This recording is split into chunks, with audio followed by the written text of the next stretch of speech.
Mkutano wa leo ulikuwa ni mkutano ambao kwamba ulikuwa umeandaliwa na wabunge wa Pwani Coast Parliamentary Group kupitia kwa Waziri Hassan Ali Joho, na hii itakuwa ni mwanzo wa kuweza kuonana na wizara nyingi tofauti kuhusiana na mambo yenye kuhusiana na wapwani kwa jumla.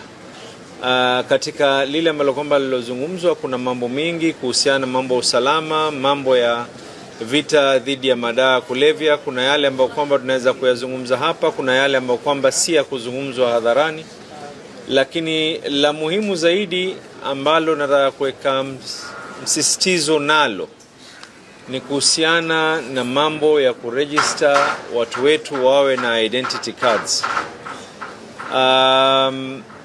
Ni jambo ambalo kwamba najua kuna wengine linawatia tumbo joto ya kwa mwishowe watu wetu watakuwa ni wenye kuhesabika. Kwa muda mrefu sana watu walikuwa wameumia sheria ya upande wa Pwani na upande wa nyingine kama Northeastern na border counties zilikuwa zinaumia kwa sababu ya sheria ambayo kwamba ilikuwa si sawa na wengine.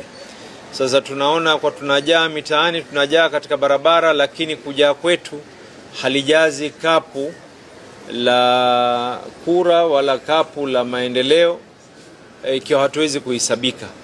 Kwa hivyo katika jambo ambalo kwamba mimi mwenyewe binafsi kwa niaba ya Mombasa ni kuhusiana na hilo jambo la identity cards. Mwaka jana tulifanya mpango, I think ilikuwa ni around October, tukafanya mass registration. Tuliweza kupata watu takriban 9,000, na karibuni mwezi huu tunafanya mpango mwingine na wizara, and nitazungumza na magavana wengine pia waweze na wao kuweza kufanya pamoja na wabunge ili Pwani nzima tuwe na idadi ya